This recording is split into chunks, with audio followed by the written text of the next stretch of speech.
Hello everyone and welcome back to the Magnus Invitational. We are continuing our coverage of the match Firouzja versus Nakamura. Well, basically starting it since this is the first game we're showing. And this is game 3 from their match. Now, in game 1, the game was abrupted. Firouzja lost, I believe, internet connectivity. And the problem is he lost connection to the website at the moment where he was better. It was an end game and he was definitely better, although both of them were very low on time. So if the game continued, who knows how it would have played out. The problem is they adjourned the game and then it went for like an hour without resuming it, and then they agreed that they will not be continuing it, that game will be proclaimed a draw. Now that's it's a pretty big issue since it was Firouzja with the white pieces and he only got a draw. So he had to continue the match that way. But it would also kind of be unfair if they continued it after an hour, because a player of obviously Alireza's strength, he doesn't have to check the position or anything. He can just play it out in his head. And if they resume the position, even with those 30 seconds on the clock, of course Alireza would have won that game easily. And they decided, so game 1 is a draw, and in game 2 it was a completely drawn endgame, but Nakamura was able to trick Alireza and Alireza blundered. So now Nakamura is leading by 1 point, and Firouzja now again has the white pieces and he needs a win to get back into the match, and it's quite a game. So without further ado, let's check it out. We have d4 by Firouzja, knight f6, c4, we have e6, knight to f3, and d5. So the queen's Gambit Declined is on the board, and Alireza decides to play the exact same line Magnus used against Nakamura in both of their games with the white pieces. So knight c3, bishop to e7, and bishop to f4 now. Like Magnus, developing it to f4, we have castles, and now e3. We have knight b to d7, and now this anti-positional c5, which we already discussed during the Carlsen Nakamura game. So c6 first before challenging it with b6. We have h3 and now b6. So everything continues exactly the same like in the game Carlsen versus Nakamura. a5, a3, and h6 now. And the bishop to d3, just developing that. And you know that we mentioned that Nakamura already had this position against Topalov, only Nakamura with the white pieces. And then in that weird game where Nakamura was stuck with the light square bishop for the rest of the game, he played bishop to b7. But then in the other game that ended in a draw against Magnus, he went for bishop to a6, which he goes against. Again, here he doesn't want to try out the bishop to b7 line against Alireza. We have castles, and now queen to c8, just defending that bishop, and also once the trade is over, preparing queen to b7.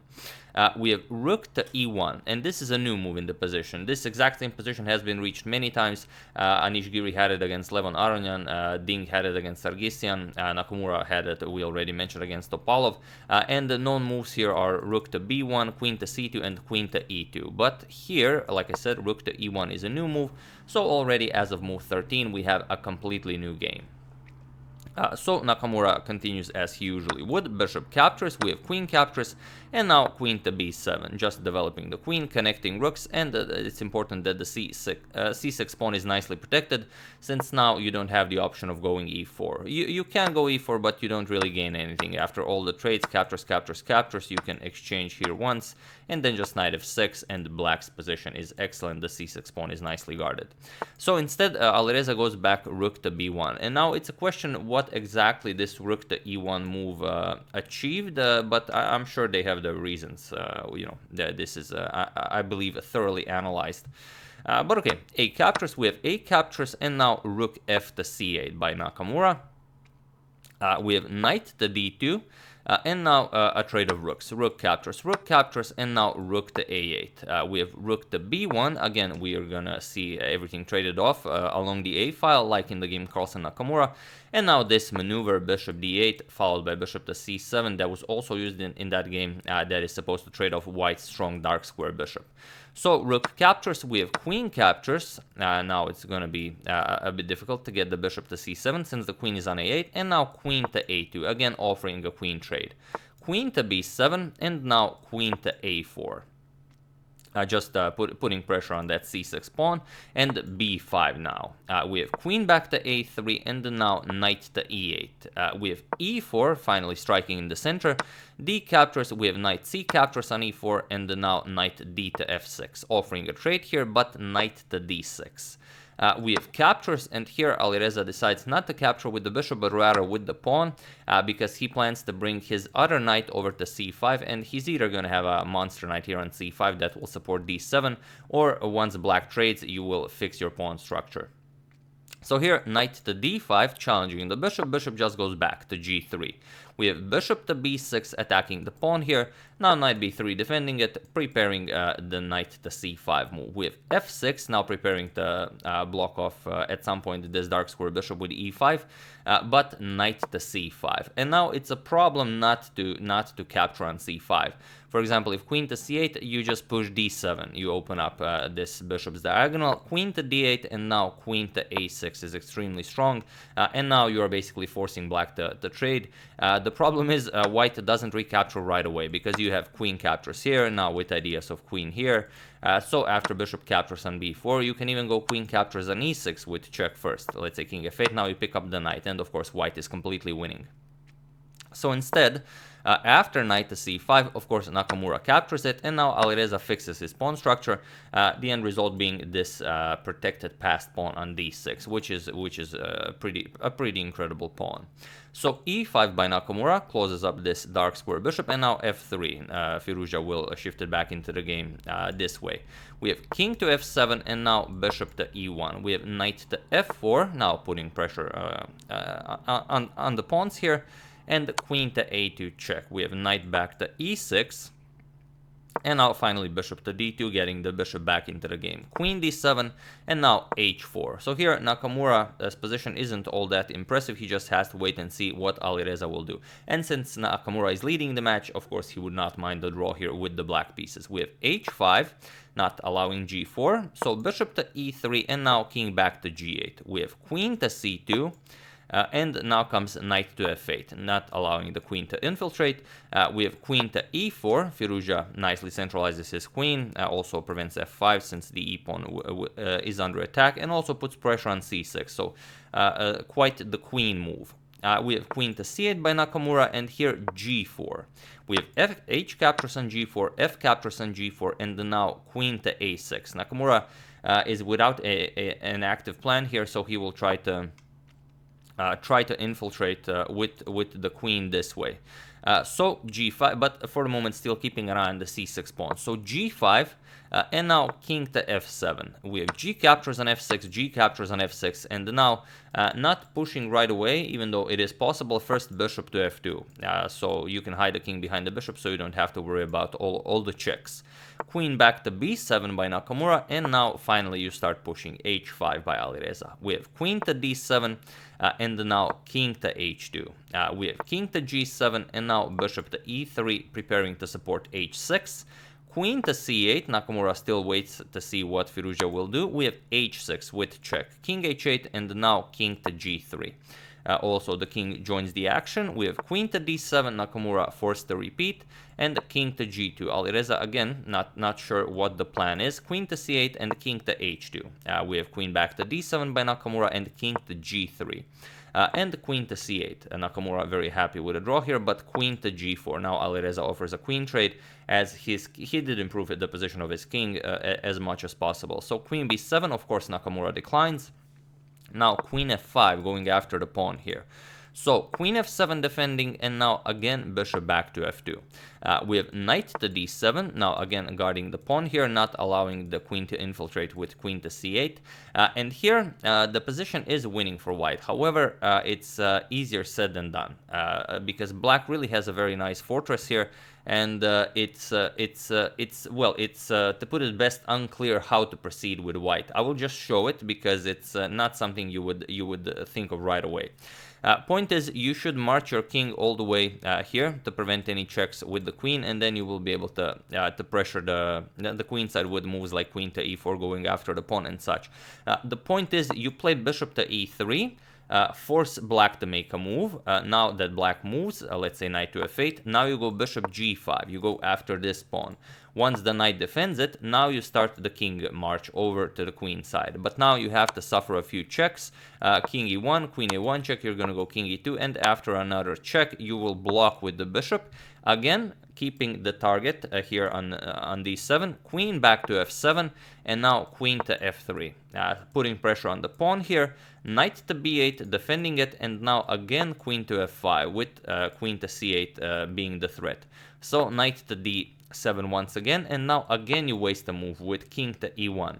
And now black has to make a move, whether you will move the knight and allow queen c8, or you will move the queen, for example, queen to e8, then you get queen to f3. Again, putting there's still pressure on f6, but also here. And now there really is no way. You can't move the knight, otherwise you lose this pawn, so you have to go for e4, and then finally after the queen moves, you will have won this diagonal to use for your bishop, and this is how you make progress. But as both of them are really low on time, this would be too much to ask for anyone to figure out. So Alireza went queen to e4, he went for the pawn, and Nakamura defended. We have f5 going after the queen, and now it could be dangerous to grab the pawn, because here queen g6 check, and once you go to the h file, you're going to lose this pawn with check, and now with these two pawns marching forward with the knight and the queen here, it's going to be very dangerous. So instead, we have queen to h4 by Alireza, and now knight f6 by Nakamura. We have king to h3, now king h7. And bishop to g3 now, going after the pawn, but f4 by Nakamura, and all of a sudden it's Nakamura who's on the attack. Bishop to f2, and now queen to e6 with check. King g2, and now queen to f5, so slowly but surely infiltrating. We have king h2, and now king to g6 even.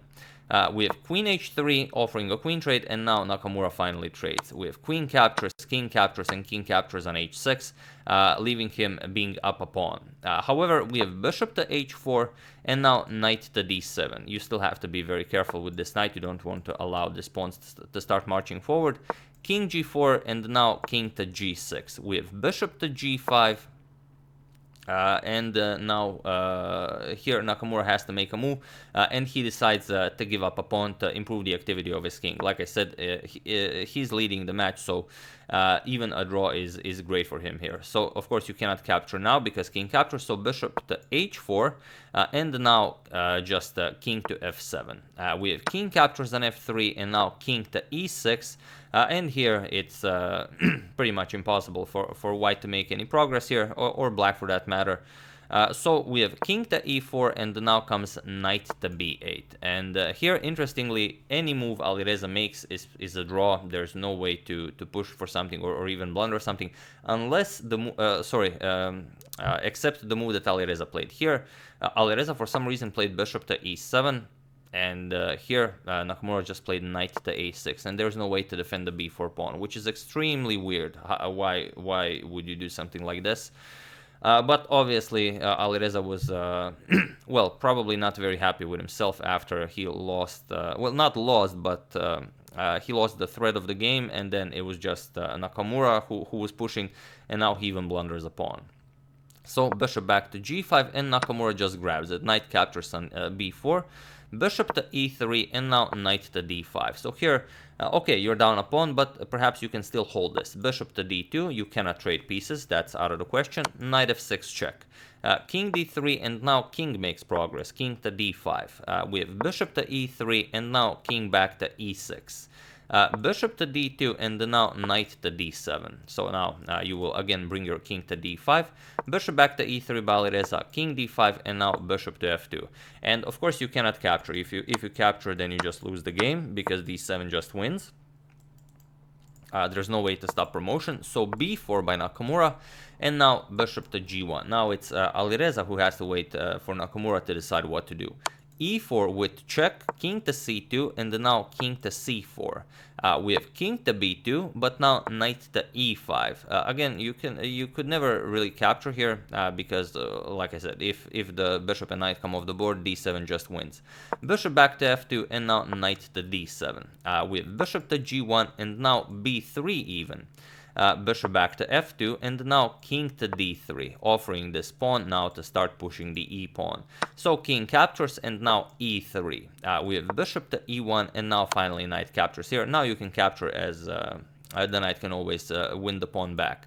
So king b4, and now comes knight to d7. And here Alireza probably could have played a better move. King to a5 was the move by Alireza. King to b3 kind of keeps the king at bay here.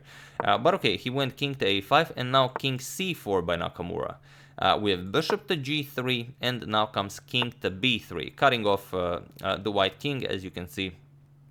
So king to a6, and now c5. Now he starts pushing this pawn. We have king to b5, but now c4. King to c6, and here Nakamura just played knight to f8, and it was in this position that Alireza Firouzja resigned the game on move 93, as there is nothing more to be done here. Once you push the pawn, Nakamura will just grab it, and after king captures, you just play c3, and that's it. There is no stopping promotion. So really incredible stuff, and a really tough break for Alireza, who had to draw game 1 due to a connectivity loss in game 1 in a winning position, in a winning endgame, then blundered in a completely drawn endgame in game 2, and then again here blundered in a completely drawn, well, he was much better the entire game, and then blundered in a completely drawn endgame. Just giving up a B pawn like that, and of course now Nakamura has already won the match. So we are continuing with game 4, and we're just gonna quickly show game 4 because this is one of the quickest games you've ever seen. So here after e4, but I will just have to give me a second here. I'm just gonna have to switch positions. Let me just do some sorcery here. Okay. There we go. Yep, that's it. So Hikaru now with white, Alireza with black, and on Hikaru's e4, Alireza went for d5. He went for the Scandinavian. Now the match is already lost, so at least why not have some fun? So e captures, queen captures, knight c3, and after this b4. I was very surprised when I saw Nakamura playing this b4 move, since I use it in Bullet and Blitz. So you just give up a pawn to get a nice semi-open file for your rook, queen back to d6, and now d4. And okay, queen back to d8, Alireza is now up a pawn, very happy, and Nakamura continues development. Bishop c4, knight f6, and now knight to f3. We have e6, and now Nakamura just castles. Alireza also prepares to castle, knight e5, and now just castles to safety. Rook to e1 and c5 now. And here is where the fun starts. Nakamura pushes d5, e captures on d5, knight captures, and here Alireza just plays bishop to e6. And now feel free to pause the video and win the game for Nakamura while I give you a couple of seconds. So for those of you who were able to do it, congratulations on spotting that there is a double attack on the bishop here on e7. And for those of you who just want to enjoy the show, it's either bishop captures on e7 or knight captures on f7, which Nakamura played. And it's way cooler, so it's basically the same combination, but it's cooler to start with knight captures on f7. And it was in this position that Alireza resigned the game. So why did he resign? Well, he resigned because there is nothing more to be done here. Problem is, whatever you well, your queen is obviously hanging, so you have to do something about that. Problem is, if you capture with the bishop, it's no good. Just knight captures here with check, and after king moves, now you pick up the queen. Queen captures on d8, rook captures, and you pick up the bishop, and at the end of the line, you are just up a full piece. So, capturing with the bishop is a no-go. If you capture with the rook, it's not much better. Just knight captures with check, queen captures because now your queen is hanging. So, queen captures on e7 and rook captures on e6. The queen is under attack, and once the queen moves, you just force it back, and it's completely lost. Doesn't really matter what you play here. You lose the queen, this is still pinned, complete madness. And lastly but not leastly, after knight captures on f7, you could also capture with the king, but then it's the greatest. Rook captures on e6, of course offering king captures, but that's no way to play chess, just going in front of the bishop. So here, let's say knight to c6, you continue development or play anything, doesn't really matter, because the bishop is also hanging and you can't simply defend everything. So knight to c6, you can try to defend the bishop, but now rook captures on f6. A check. Bishop captures, and then now, of course, queen to h5 check, which just runs into mate. Either g6 and then knight captures on f6 opens up a discovery, or you move the king and it's not much better. Just a double check here from the bishop and the knight, and after you move, just queen to h7 will be checkmate. So, although a lot of lines are possible here, after knight captures on f7, Firouzja just resigned the game, and congratulations also if you figured out that this is the position from the thumbnail. So yeah, those are the games. I do hope you enjoyed them. Like, again, I decided to squeeze both of them into one video since this one is just too short. I mean, 14 moves, it's pretty crazy. But I really enjoyed the Nakamura playing b4 here after queen a5. I always play this in Blitz and Bullet because most of the times, of course, the player with the black pieces will be expecting something like either knight f3 or maybe d4 or g3, but he will not be expecting this, and he might pre-move knight f6 and you will just win a queen easy. Happens like maybe 2, maybe 3 out of 10 times, but you know, those are some easy points. But yeah, after this he resigned, and Nakamura wins the match with the incredible 3.5 to half, which is, I think, the first one so far with such a large margin. So yeah, those are the games. I do hope you enjoyed them. I would like to thank Patrick Dansiu, Dr. KK, Michael Hoakum, Dmitry Vinograd, and Cameron Ellis Enterprises for your contribution to my channel. Thank you a lot. I really appreciate it. As usual, you can check 2 of my previous videos here. Thank you all for watching, and I will see you soon, continuing the coverage of the Magnus Invitational until it ends. So thank you all. I will see you soon, and have an excellent rest of your day.